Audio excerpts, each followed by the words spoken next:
Hi viewers, இன்னைக்கு மே 23 சிறகடிக்க ஆசை serial என்னாச்சுன்னு சொல்லி பார்க்கலாம்க்கு முன்னாடி சேனல் சப்ஸ்கிரைப் பண்ணாதவங்க மறக்காம சப்ஸ்கிரைப் பண்ணுங்க.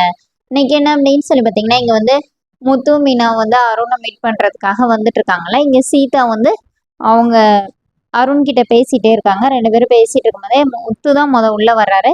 மீனா வந்து பூ வாங்க போயிடுறாங்க. அப்போ அங்கே நின்று முத்துவும் அருணும் சும்மா மீட் பண்ணிக்கிறாங்க.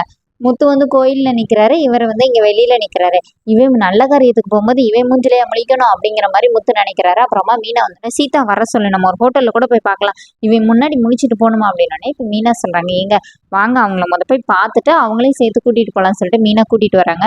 இங்க வந்து பார்த்தா சீதா வந்து இவர் தாங்கான்னு சொல்லி அறிமுகப்படுத்தி வைக்கிறாங்க. அதுவும் இல்லாம அவருக்கு பிடிக்காதவர் யாரோ இந்த கோயில்ல இருக்கிறாங்களா, அவன் ஒரு சரியான ரவுடியா, வாங்க அவன் எதனாச்சும் ஹோட்டல் போலான்னு கூப்பிட்டுட்டு இருக்கிறாருன்னொடனே இப்போ முத்து கையில இருக்கிறதெல்லாம் கீழே போட்டுட்டு அவர் பாட்டு வேக வேகமா போறாரு. அப்போனே சீதா என்ன ஆச்சுன்னொடனே, இவருக்கு ஒருத்தர் பிடிக்காதவர் இங்க இருந்தாரு சொன்னார்ல, அது உங்க மாமா தான் அப்படின்னோடனே இப்போ சீதா அப்படியே ஷாக் ஆகி நிக்கிறாங்க.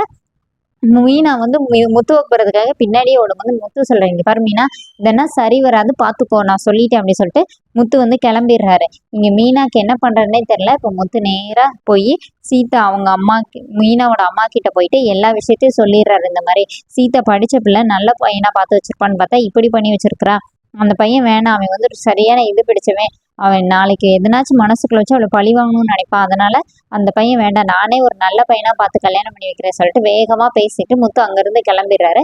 அவர் போன பிறகு சீதாவும் மீனா வராங்க. இப்போ அவங்க அம்மா வந்து சீதாவை அடிக்கிறாங்க. அடிச்சுட்டு நீ ஏண்டி இப்படி பண்ணனே. இப்போ மீனா என்ன சொல்றாங்கன்னா, இங்க பாருமா, அவருக்கும் பிரச்சனை நான் இல்லைன்னு சொல்லலை, நான் பேசுறேன்னொடனே இப்போ அவங்க அம்மா என்ன சொல்றாங்கன்னா, யாரும் எதுவும் பேச வேண்டாம், மாப்பிள்ளை வேற பாக்குறேன்னு சொல்லியிருக்கிறாரு, அதனால அவர் என்ன சொல்றாரோ அதுதான் இந்த வீட்டுல அவர் எடுக்கிற முடிவு தான் எல்லாமே அப்படின்னோடனே இப்போ சத்யா வேற, ஆமா என்ன சீட்டிட்டு இருந்து மாமா தானே காப்பாத்துறாரு, அவர் தானே நம்ம வீட்டை பாத்துக்கிறாரு, அதனால அவர் சொல்றதுதான் சரியா இருக்கும் அப்படின்னோடனே டேய் போடா அப்படின்னு சொல்லிட்டு மீனா சீதாவை கூட்டிட்டு போயிட்டு சீதா கிட்ட வந்து பேசுறாங்க. நீ எதுக்கும் கவலைப்படாத, நான் மாமா கிட்ட பேசி பாக்குறேன் அப்படின்னு சொல்லி நீ அது வரைக்கும் பொறுமையா இரு அப்படிங்கிற மாதிரி அட்வைஸ் பண்ணிட்டு மீனா கிளம்புறாங்க.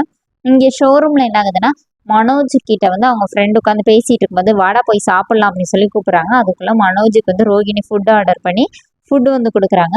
அப்போ சாப்பிடும்போது அவங்க ஃப்ரெண்டு அதோட இன்னொரு எபிசோட் ரன் பண்ணிட்டாங்க. நாளைக்கு என்ன அப்படின்னா, அவங்க ஃப்ரெண்டு வந்து ஒரு ஸ்டோரி சொல்றாரு.